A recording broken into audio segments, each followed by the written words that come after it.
4, because this lodge was booked by the American Museum and other groups. So we're always struggling with space. I mean, we really need more of this kind of space as we grow. And it was great when the building was built, and it was to serve a handful of private school members that mostly came out during the school year. Now, this building is way too small, you know. It's amazing how fast that happens. So why don't I share just briefly one of the curricular things. I'm looking here to see the time. Okay. Let me turn the projector on, and I don't know if you're going to be able to see this. I hope so.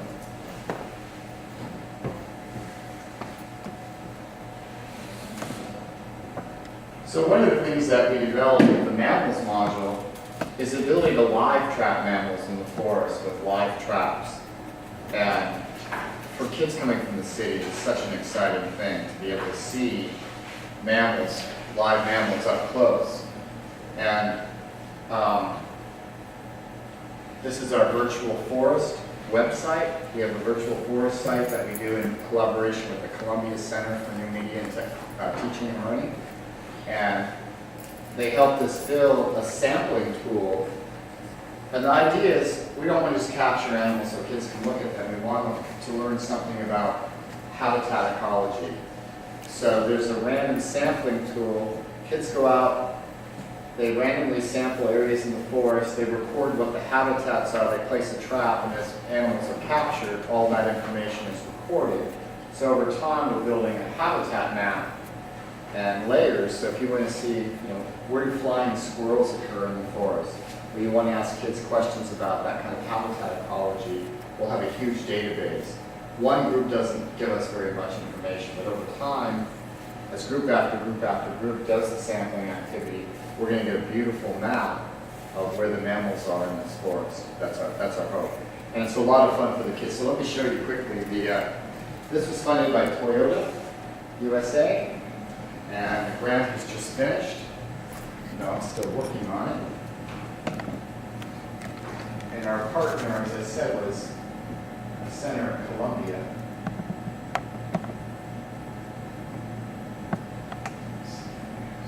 I'm used to using my Mac laptop, so forgive me, I'm not real.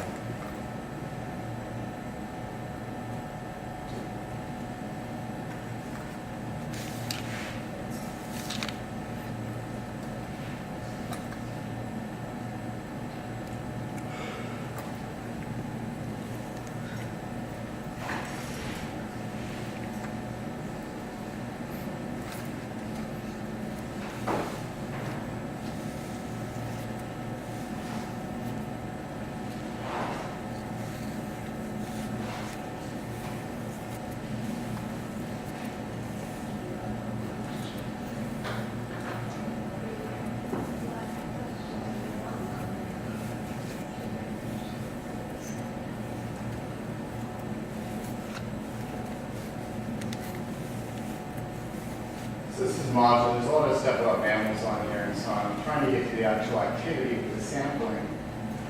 And it's here. So we developed this tool, and it's hard to see in this light. This lodge is so bright, which is wonderful until you want to show a film. Basically, this is the forest. And you can't see it from where you're sitting. You're up here in the lodge. But this has a grid over it. It's too light to see probably from your seat. And the grid is 250 meters square. So there are blocks. And we can randomly sample anywhere in the forest. And so groups come here and we do this activity with them. And there's a lot of science to learn with this because we can also choose difficulty of terrain. So if it's a young group, we can say we want the easiest level up to level 3, I'll say. And it eliminates what you just saw, those white areas are areas that are eliminated because they're too difficult for whatever age group. So we add it back. And then when we say randomize, it will pick a square for us. And strangely, it picked a square way up. Here's the square it just picked. So I'm going to zoom in so you can see it up close.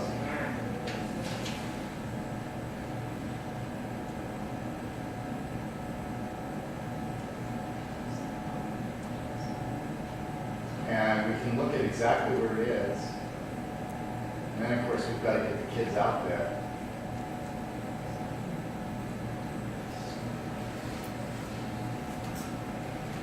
And oops.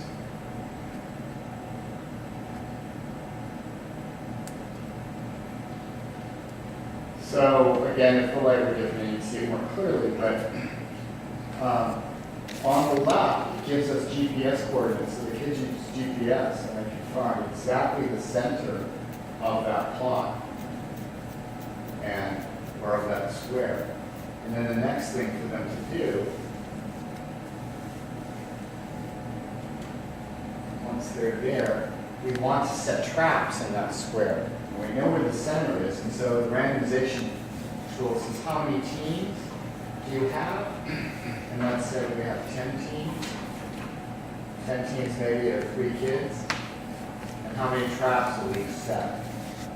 And the kids will set, let's say each will set 4 traps. These traps are of various sizes, from rodent-sized traps to coyote-sized traps. And each team gets a set of traps in a bag. And this randomly then generates compass bearings. And each team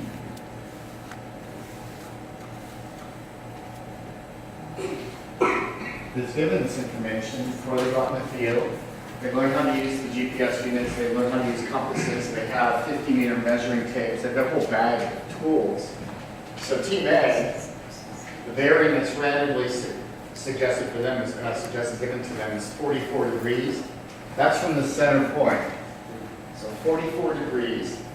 And then it's telling the team, trap number 1, they're going to set 15 meters from the center. Trap number 2, 117, and so forth. So every team is given this random.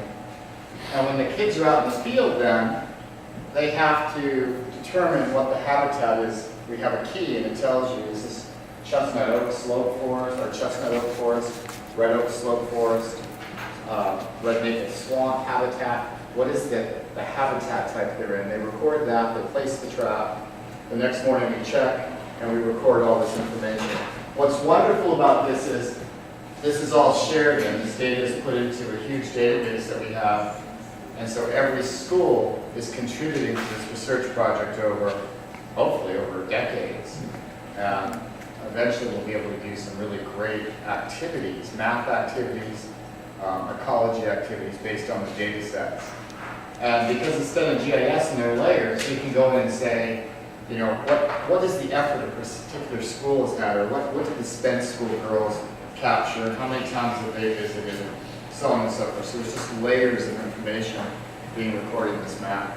Have you already started recording? Yeah, we have. We haven't done very much, but we have started. And right now, so we will be able to access this website. Yeah, That's yeah. black You rock. can see it on connected through our website. I would like to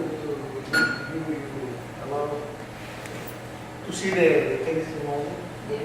The chemistry is on there, and you're able to access So I that can very access easily, and you can go in and look at the data. So kids from 8 mostly Harlem schools, they came out and did overnights, and they did these water chemistry activities on pH and water temperature. Dissolved oxygen, of course, is the key variable. How much dissolved oxygen is in the ponds versus the streams. What are adaptations organisms have based on those different things that influence living things in water. And it was a lot of fun. They collected good data. There's a graphing tool so they can go to real data from our environmental. The forest has a number of environmental monitoring centers, and it collects data on stream flow and carbon dioxide, all kinds of environmental parameters. So the kids can access that data, and then they can answer meaningful chemistry questions based on being able to graph real data. Data they collect and add, but also data that our monitors are collecting. So that's one of the one of the things we're really pleased to do in these shared data sets that we have real environmental data that teachers can access. And it's a strength for your proposal, being able to have that with the training and use that kind of data with kids. Everybody favors that kind of approach. So in the remaining time we have, I want to share an activity. So in the mammals module, there's live tracking. That can only happen here. But one of the things I'm keen about as a biologist is evolutionary biology, I have a strong background in that, and trying to get kids to understand animals and plants in terms of form and function. That the form they exhibit has something to do with design, it's adaptive, or adaptive. And so in the module, we have a skulls activity that's really about form and function. We have an activity on skins, pelts, that's about thermodynamics and some other ecological things. There's something on mammalian development where they can dissect a pregnant pig uterus and learn about fetal development. So a number of activities aside from the tracking. So I'll share very briefly, these boxes are filled with materials. But one of the things that we do, there are probably 40 skulls in the box. These go out to the schools and the kids use them here. We do biological classification and teach that with a set of skulls. But the form and function activities are the most interesting. And I'll just highlight that real quick. So the kids have a chart and they look at, ideally this would be done in their classroom maybe over several days when they're doing a lot of inquiry and observation. And then there's guided questioning that teachers learn how to do with these.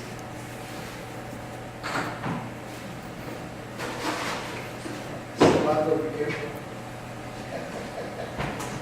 You can pass those around, go ahead and pass them back. Take a look at them.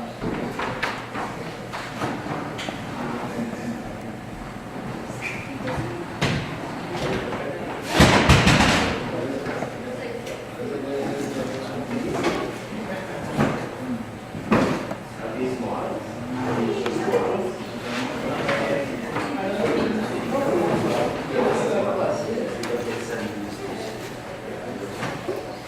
So we have a Dermasterium in the basement that we created. Those are carrion beetles called dermestids. And so we create skulls from animals that taxidermists send us, tractors send us, and we can actually purchase them. And you put them inside this Dermasterium, it's a tank full of these beetles, and it cleans the skulls white. So teachers in classes can get their own set of skulls eventually. These are plastic, and we use them for obvious reasons. Kids drop them, they don't shatter. So they're casts, but we do have the real skulls. You'll see some of them downstairs. So when I have the skulls in the classroom, and they're making observations, I ask the kids to look at dentition and compare it, placement of eyes, size of the brain, how big is the rostrum, the nose. And they make these comparisons, and then the idea is to tease out of them some things about how the animals live. What can you tell by the features of the skulls what these animals do in their environment? How do they live? And so I usually start, let me just pick up one of them, and I'll do a few minutes of the activity with you. So, I ask the students to look carefully, for example, at the teeth, and tell me what they can say looking at the teeth of this animal. What can you tell about this animal? Okay, what would you say about the diet? Okay, so even little kids know that these are canines for killing, it's a meat-eating animal, and all of these animals are carnivores. But then I want them to look at this one and compare it and tell me what's different about it. Obviously a meat eater. But what do you see that's so different about this one? Very many fewer teeth. Yeah. Okay. And then the third one, that's also a carnivore and big. This one is the most different, right? It has So this one can be moved. So the question I ask is, which one of these three is most like us and why? And they all get it. And then to describe, well, it has flat cheek teeth, molars. What are they for? Then there's a discussion about plant cells and cellulose and how you have to have grinding teeth if you eat plants. And even little kids figure out that this one's an omnivore, like we are, and that you can tell that from its teeth. And from there you can go to, well, what would you say about this one and why is it so different? And what group of carnivores do you think it belongs to? I'm just going to walk you through really quickly, but the kids will come up with the idea, well, it has fewer teeth, and this one must be only a meat eater, and it's true, it's a cat. This is a mountain lion, and mountain lions are obligate carnivores, meaning they don't eat any plant material. And you can see that. The meat is very easily digested. They can swallow in chunks, you don't have to chew it up. These teeth are about tearing it and ripping it off of the bones. And then this one, if you notice, has 2 back molars. And the kids usually are able to figure out that, well, maybe you eat some plant material, and that's absolutely right. This is a dog, it's a wolf, formerly a resident here, but extinct for the last 150 years. Not extinct in the country, extirpated by early settlers. But again, a carnivore, all 3, bears, cats, dogs, and all of the skulls for these groups look the same.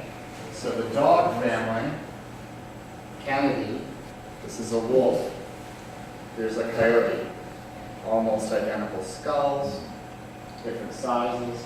And we can do this for hours. We talk about placement of eyes, things about senses, and so on. And the kids very, very quickly pick up. And this stuff is so motivational. They love playing and handling, these skulls.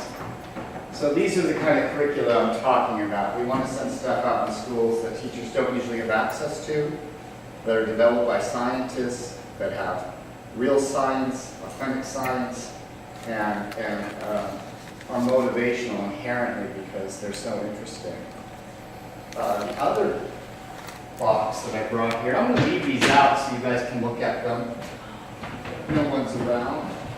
This is a whole box of... I was in Harlem on Wednesday, and I did this activity all day in the Harlem Academy, and the kids were so delightful because they were wearing these animal pelts, and they were so thrilled. So these are real animal skins from mammals, a teaching collection, and you can look at them. This is a red fox.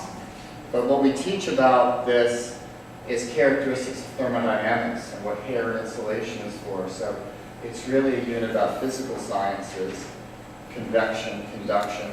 And we have some experiments with copper tubing and stuff that are tied to understanding, in this case insulation, but also with convection currents, heat loss, and how these animals are adapted for conserving heat, whether they're terrestrial like the fox or aquatic like the beaver.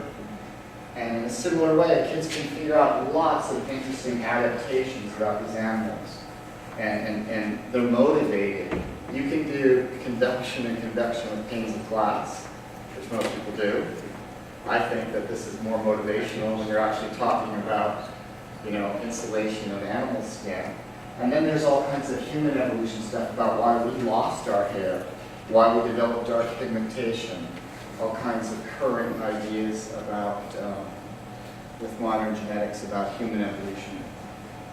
So aside from insulation, there are all kinds of interesting adaptive things like warning coloration. And like I said, I'll leave these out for you guys so you can play with them. Camouflage. And I'll do this last activity because this is a weasel, and it's in its winter coat. It's very snake-like, and the kids figure out that, well, it must go down holes and get through tight places, which is absolutely why it's so long and thin. And in the wintertime, it molts and gets a white coat. And everybody, including kindergarten kids, can say, that's because it can hide in the snow. So they get that, but what they can't tell you is, why is there a black spot on the tip of the tail? And nobody knew the answer to this until recently, until scientists actually did some experiments with that. But I try to impress on everyone that everything is adaptive. It's there for a reason. And something so conspicuous as this has a functional reason. And, you know, after about 10 minutes, usually somebody in a class, and it's so surprising how young kids can be, and they can tell you the right answer. I sometimes fall down. Who will get this right? Anybody want to speculate what that's for? Their babies can be coordinated by each other. Like, Okay, remember, let me give you some other background. They hunt in the day, so they're diurnal. They're in the snow, and they're a predator, so they're after anything they can kill. You know, they're pretty ferocious predators. So there won't be babies to recognize in the winter. Okay, so that's most people look at it and think it's a lure. So because of time, I'm gonna pare this down a little bit and give you some of it. This is about protecting themselves. Okay, so how would this be protected? Yeah, just buried in the snow and then we help. Here I am. It's a great idea. That was my first. They get preyed on from above by hawks. And hawks can probably see them at 100 yards, even though if they were all white and they're moving, a hawk's eyesight is so good, they can spot this white animal moving in the snow at some great distance. So how does this protect you from hawks? I would think, and challenge them, it would say, hey, I can see even better because you've got that little black flag.